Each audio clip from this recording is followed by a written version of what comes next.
I'm Brian Carpenter, host of Fresh Air at 5, a part of the Education Podcast Network, just like the show you're listening to now. Shows on the network are individually owned and opinions expressed may not reflect others. Find other interesting education podcasts at edupodcastnetwork.com. Coming up on episode 252 of the House of EdTech podcast, we're going into chapter 5 of my book, I Like to Podcast and You Will Too. We're talking about hosting, promoting, and distributing your podcast. Strike up the band.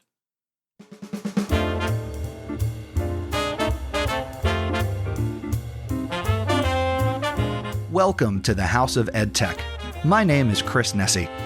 The House of EdTech launched in 2014, giving me the opportunity to speak with teachers, leaders, and creators so you can more effectively integrate technology, strengthen your pedagogy, and have more confidence in your classroom and school so you can make an impact.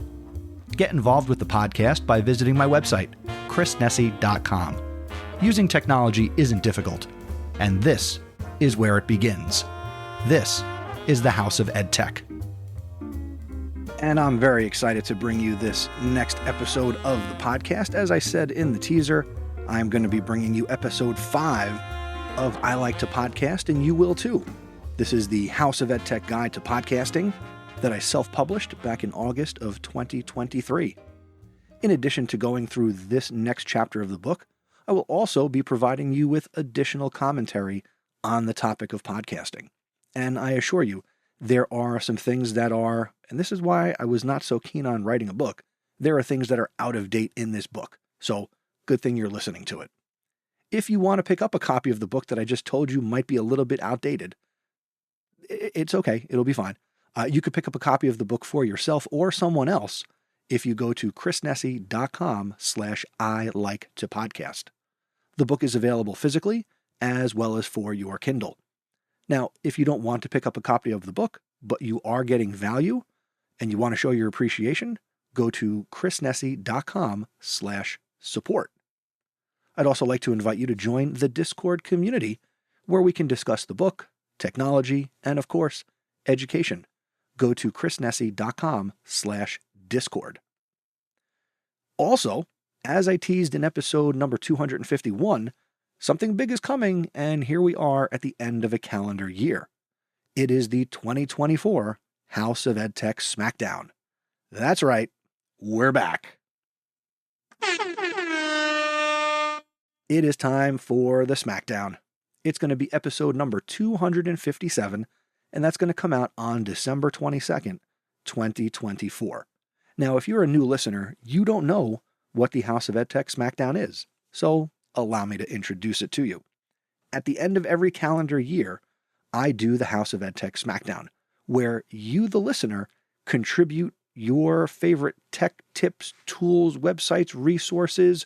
I guess since we're living in the world of AI, your favorite prompt generation tool, whatever you're loving in the world of education technology, I want you to share it. And I want you to share it as far and as wide as this podcast goes. So if you've ever attended an ed camp or a conference and you've participated in some type of EdTech Smackdown, well, let's do it here on the podcast. And this is an episode that I do every year, so this will be the 11th EdTech Smackdown. If you want to see what's been recommended before to get an idea, you can go to chrisnesi.com/all-time smackdown. Derek Larson maintains that spreadsheet. Check it out. It's okay if you want to repeat things. And it's also kind of fun to go down memory lane and see some of the EdTech tools from years gone by. And certainly, we've lost some brave EdTech soldiers along the way. Now, if you want to participate, you need to send me a voicemail. You could send me an email, but then you take your chances as to how I will give you a voice. Although I'm thinking, if you send me an email, I might just have AI give you a voice. Might not be your voice. In fact, it's probably not going to be your voice. But I would love it if you sent a voicemail. So if you go to chrisnesi.com, send a voicemail. Or if you want to record it and email it to me, you can send it to feedback@chrisnesi.com. And I need you to make your submission by December 20th, 2024. Now, if you're listening to this in the future and it's past December 20th, or it's past 2024, hey, maybe you'll be in line to be involved in the next House of EdTech Smackdown. But for now, I would like to present to you, I Like to Podcast and You Will Too, a House of EdTech Guide to Podcasting, Chapter 5, Hosting, Promoting, and Distributing Your Podcast.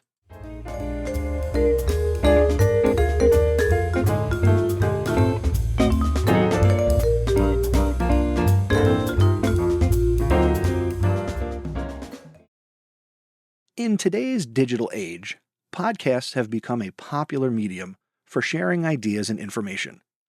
With the rise of streaming platforms, it has become easier than ever to create and distribute a podcast. However, simply creating a podcast is not enough. You also need to promote and distribute it in order to reach a wider audience. In this chapter, I'll discuss the various strategies and techniques that you can use to promote and distribute your podcast. We will also discuss the importance of building an online presence and engaging with your audience. By following the advice in this chapter, you can increase the visibility of your podcast and reach more listeners. But first, what is a podcast media host? A podcast media host is a service that provides storage and distribution for your podcast audio files. When you create a podcast, you will need to record and edit your audio files. We talked about that in Chapter 4. But then you need to upload that file to a media host. The media host will then make your audio files available for download or streaming on various platforms, such as Apple Podcasts or Spotify. In addition to hosting your audio files, a podcast media host may also provide additional features, such as a website for hosting your podcast website, statistics about your podcast performance, and tools for managing your podcast's RSS feed. Some of the most popular podcast media hosting companies include, and I'm going to, here on the spot, update this list live, Spotify for podcasters, Blueberry, Buzzsprout, Captivate, Libsyn, which, if you want to use Libsyn, that's what I use to host this very podcast. And if you'd like to use the promo code NESI, N-E-S-I, you can get up to 2 months free on Libsyn for hosting your podcast. And they are the oldest podcast media hosting company out there. In fact, as I'm recording this, it is Libsyn's 20th anniversary. So here on the show, congratulations to Libsyn for 20 years of podcast media hosting. There's also Podbean and Spreaker. These companies offer a range of hosting plans and pricing options, and some also offer additional features such as, again, website hosting, analytics, and support for integrations with other tools and platforms. It's important to research and compare the features and pricing of different podcast media hosting companies before choosing one that is right for you and your podcast. Now, submitting your podcast to popular directories like Apple and Spotify. A podcast directory is a website or platform that allows users to search for and discover podcasts. These directories typically include a list of podcasts organized by category or genre, along with descriptions and other information about each podcast. Some examples of popular podcast directories include Apple Podcasts and Spotify.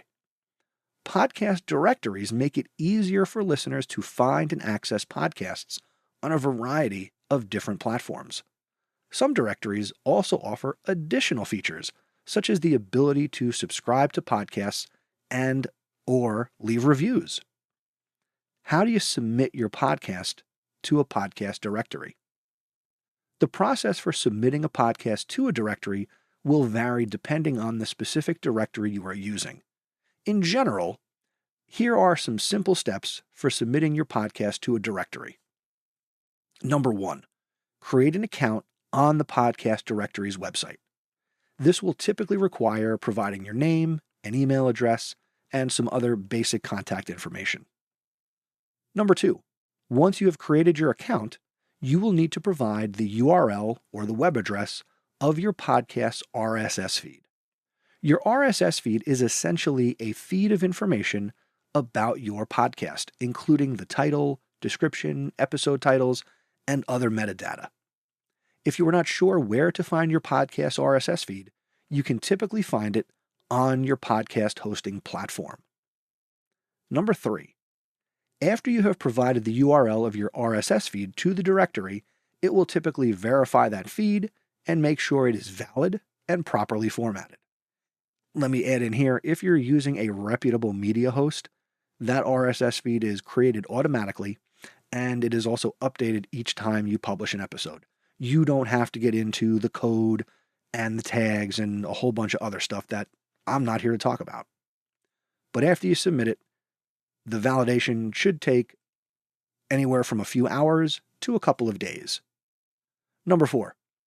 Once your podcast feed has been verified, it will be added to the directory's list of podcasts, and this could also take a couple of hours or a couple of days to appear. If you're going to be doing this near the end of the year, just know that the Apple Podcast team, which is made up of actual human beings, they do take time off. So if you want your podcast to be available in January and it's brand new, you want to get it out and ready to publish and kind of submit things here in November, or else it might take a while for you to get approved and available in something like Apple Podcasts.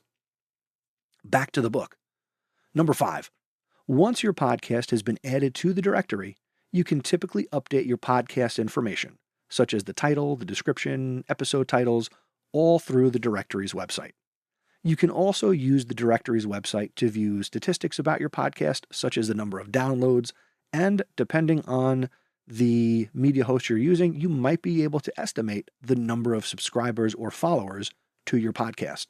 But it depends on which media host you're using and what stats and data you have access to. Let's talk about promoting your podcast. Promoting your podcast on social media and other online platforms requires strategic thinking. Let's explore some effective strategies. Number 1, share updates and new episodes of your podcast on social media. This builds anticipation and excitement among your followers while also attracting new listeners. Additionally, engage with your audience by responding to comments, questions, and sharing extra content related to your podcast. Little behind the scenes note here, as I'm recording this episode, I am live on the broadcast channel for Instagram for House of Ed Tech. So maybe follow @HouseofEdTech on Instagram and send me a message, and you can get to the broadcast channel as well, where I'm going to try and do things like what I'm talking about right now. Number 2, create opportunities and collaborate with other podcasters or influencers in your niche. By guesting on other podcasts or partnering with influencers, you can introduce your podcast to a new audience and potentially gain more listeners. One of the ways that I do that with this podcast is through the Education Podcast Network, which I started in 2015. That allows me to connect with and promote not only my podcast, but you heard the bumper at the beginning of this episode for Brian Carpenter's Fresh Air at 5. And every episode of the podcast, you hear about a different podcast on the network. Hopefully, you go and check them out. Go to edupodcastnetwork.com. There's some great podcasts there for you.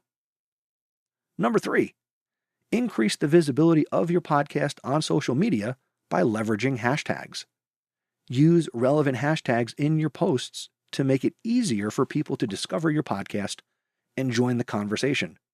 Did you know that House of Ed Tech has a hashtag?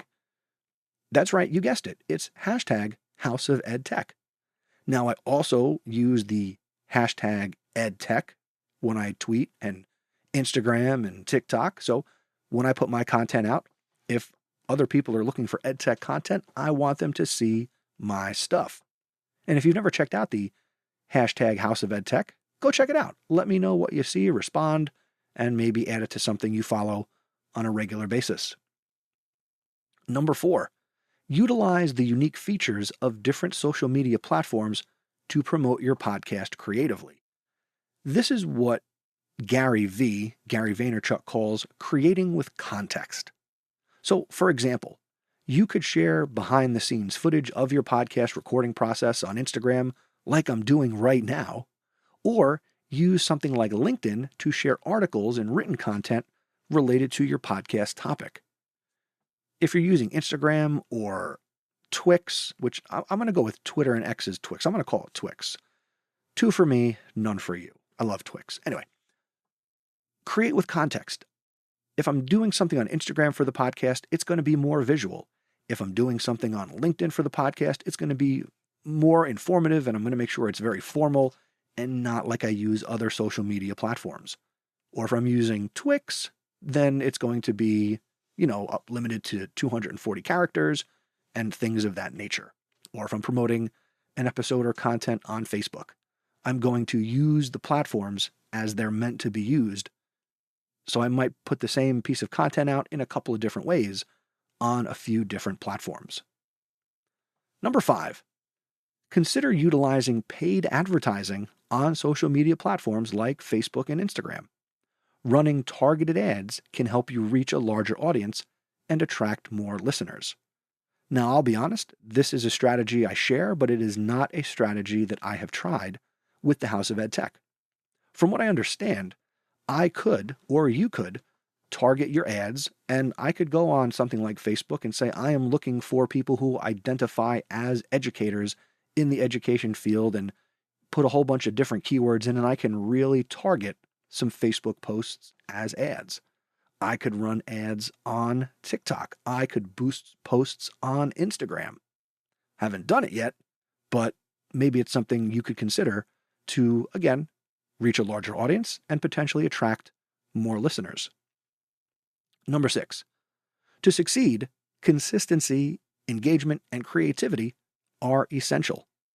Regularly share updates, engage with your audience, and establish a strong online presence for your podcast. Now, if you're just breaking into social media, focus on your audience.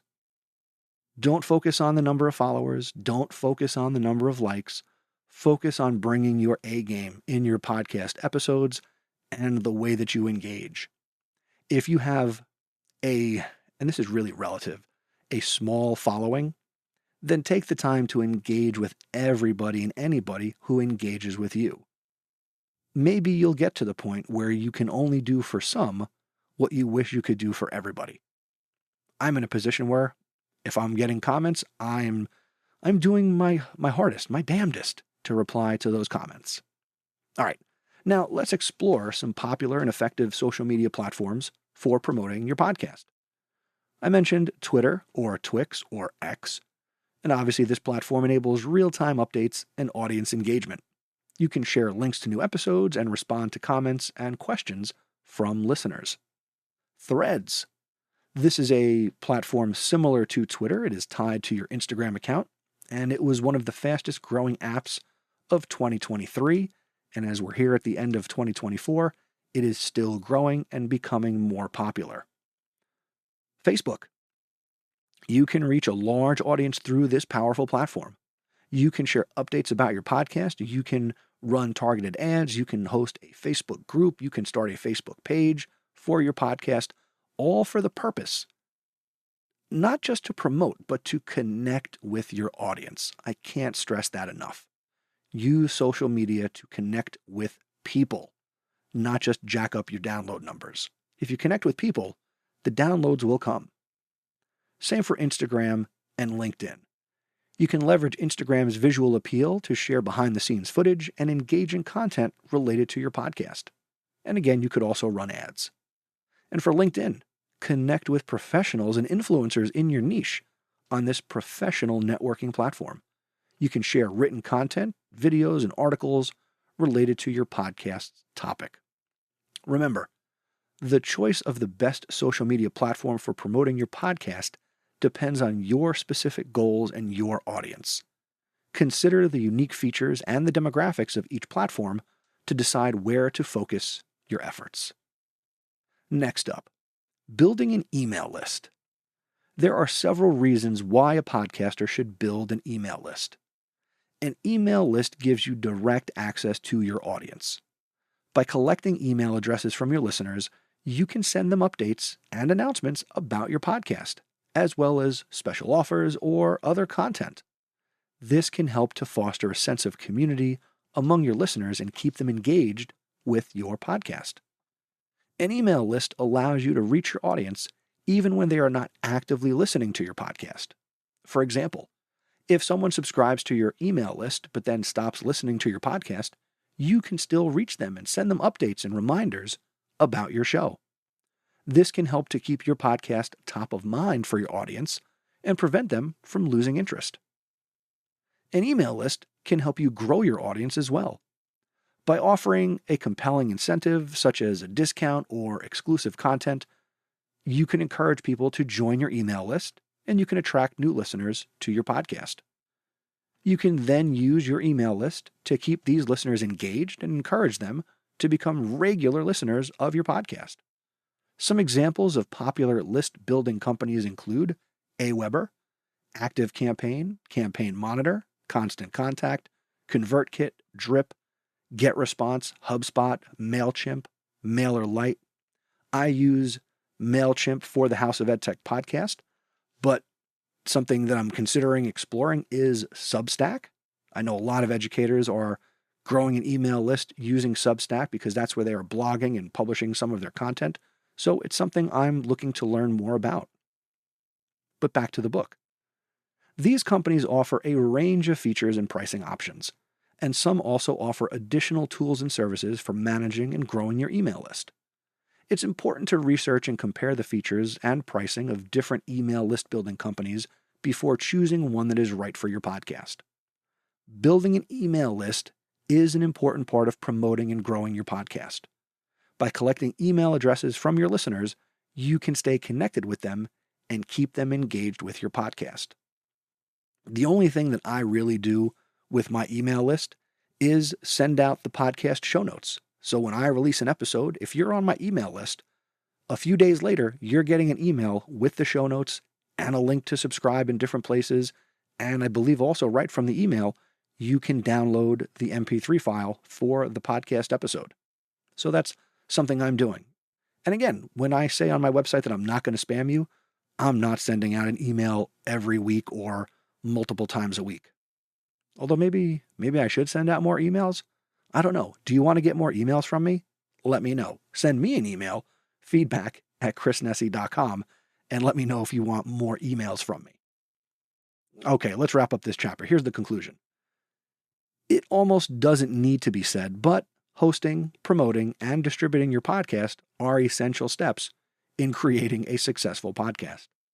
By choosing a reliable and feature-rich media host and utilizing strategies such as social media marketing and email list building, you can increase the visibility and reach of your podcast and attract more listeners. In addition, by building and engaging with an online community of fans and followers, you can foster a sense of community and keep your audience engaged with your content. By following the advice in this chapter, you can take your podcast to the next level and reach a wider audience. And again, here are the key points. Number 1, choose a reliable podcast media host. Number 2, submit your podcast to the popular directories. And by the way, I didn't mention this earlier in the chapter, but when you submit to Apple Podcasts alone, that puts you in the far majority of podcast listening apps that are out there, because so many of them just pull and search from the Apple directory. Really, the only ones you need to submit to independently right now, off the top of my head, are Spotify for Podcasters. Unless you're using Spotify for Podcasters to host your podcast, then it's automatically going to show up in Spotify, and you would have to submit to Apple. You would also need to submit to TuneIn, iHeartRadio, what else is out there? Pandora, okay, Amazon Music you can submit to and make your podcast available. So again, you just need that RSS feed URL, which can be found on your podcast hosting platform. And number 3, you want to promote your podcast through social media marketing. So leverage those social media platforms the way they're meant to be leveraged and try to grow and connect with your audience.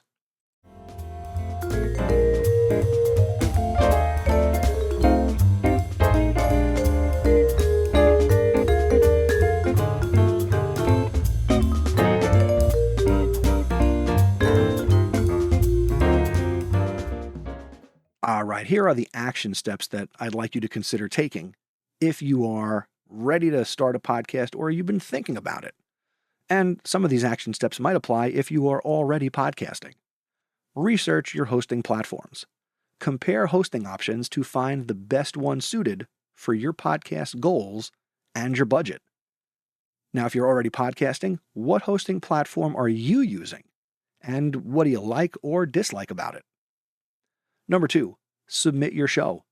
Ensure that your podcast is listed on the top directories for maximum reach. If there's someplace you can submit your RSS feed to, submit it. There's no harm in being everywhere you can possibly be, because if you're there, people can find you. Number 3, develop a social media plan. Begin sharing updates, using relevant hashtags, and engaging with your audience. I can't stress that enough. Try to engage with the people using the social media so you can connect with them. And number 4, start an email list. Consider email marketing platforms and start building a subscriber list to keep your audience engaged. Question: have you tried building an email list for your podcast? What's been the most effective strategy for you? And my last question: how are you using social media to promote your podcast if you're already doing that? I would love to know. Maybe, well, probably, you'll be able to teach me something. Okay, before I close out this episode, I wanted to share a little bit of feedback that I got about the podcast. So we're going to play a voicemail, which I haven't done in a little bit of time. So here we go to the House of EdTech answering machine. You have new messages. Hi, Chris. It's Martin Bytheroux here from the UK. I just thought I'd share with you that I was editing one of my episodes of EdTech Stuff today. I recorded it earlier in the week, and I got partway through editing it. Not very far through, but partway through. Actually, I'm going to pause that right there. So first, let me tell you about Martin. He started a podcast called the EdTech Stuff Podcast. You can find it at edtechstuff.co.uk. And if you couldn't tell, Martin is from across the pond, from my perspective. And his podcast is really, really good. And he's just starting out. He's got a couple of episodes out as we record this.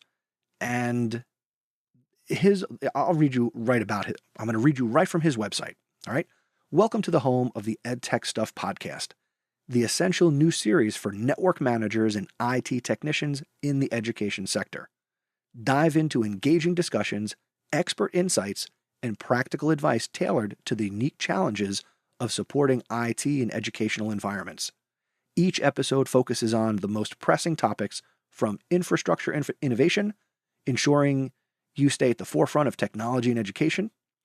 Join us as we explore the digital landscape of learning, one episode at a time. That's a great description. It's a great podcast name. And let me keep his voice going. Here we go. Back to Martin. And then I realized that it really wasn't very good at all. So I ditched it. I sacked it off and I said, no, it's not going to go. So I've closed the laptop down and put it away for the day out of pure frustration.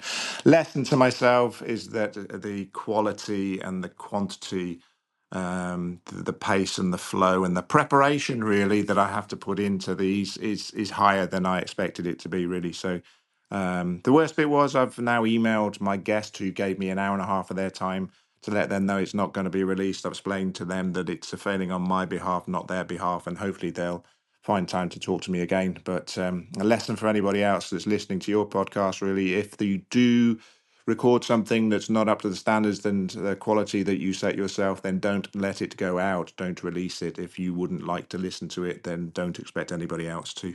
Martin, that is a great point. He just got a little bit more in his voicemail.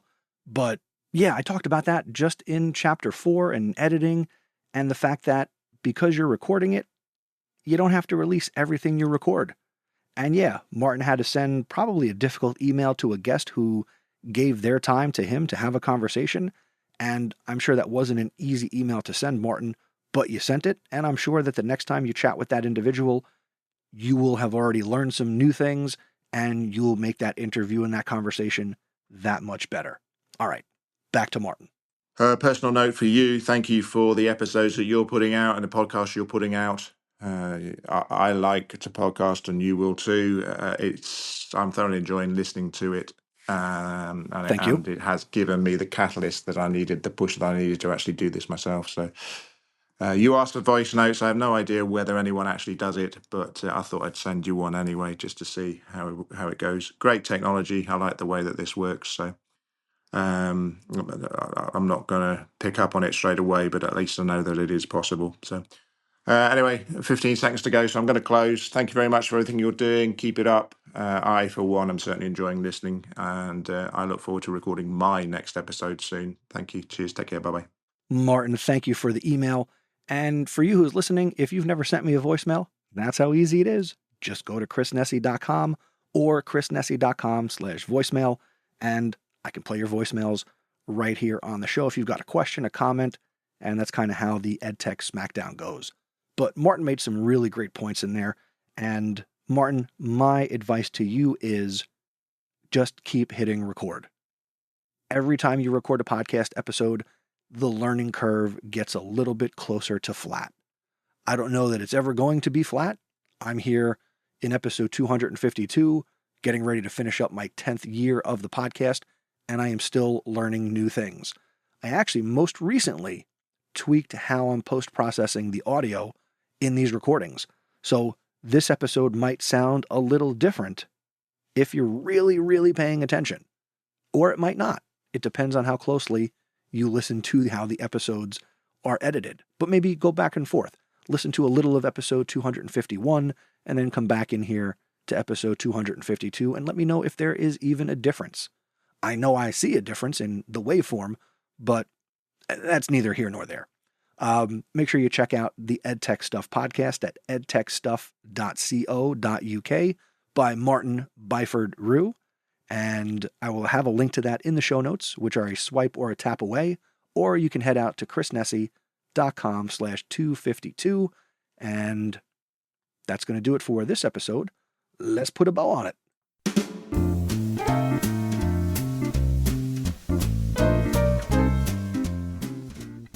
Thanks for listening to this episode of the House of EdTech podcast. Please subscribe or follow the show where you're listening to right now. Make this podcast a part of your anytime, anywhere professional development. Again, links and resources for this episode can be found on my website, chrisnessy.com/252. I also want to hear from you, like I heard from Martin. I value your feedback. I value your perspective. Do not hesitate to reach out if you have thoughts or if you've got questions about today's episode or any other EdTech related topic. You can email me, feedback@chrisnessy.com, or again, better yet, leave a voicemail at chrisnessy.com/voicemail. I can't wait to connect with you. I'd also like to encourage you to share this podcast with another educator who would get value. Spread the word because, well, it helps me reach as many educators as possible. And why should you keep me all to yourself? Please share me. And thank you in advance. Lastly, I invite you to become an awesome supporter if you're getting value from my content. I'm incredibly grateful for the ongoing support from the following people: Leo Calbush, Brian Carpenter, Erin Cummings, Jeff Herb, Peggy George, and Matt Miller. If you've gotten value from the podcast and would like to become an awesome supporter, go to chrisnessy.com/awesome. The next episode of the podcast is going to be episode number 253, and that's going to be Chapter 6, Monetizing Your Podcast. And that is going to come your way on November 10th, 2024. Very excited to bring you that episode. It's not something that maybe you've ever thought of, and it might give you a little more insight into how I monetize this podcast. Before I say goodbye, do want to remind you again that the House of EdTech Smackdown is coming your way. Again, it's going to be episode number 257, and it's going to come your way on December 22nd, 2024.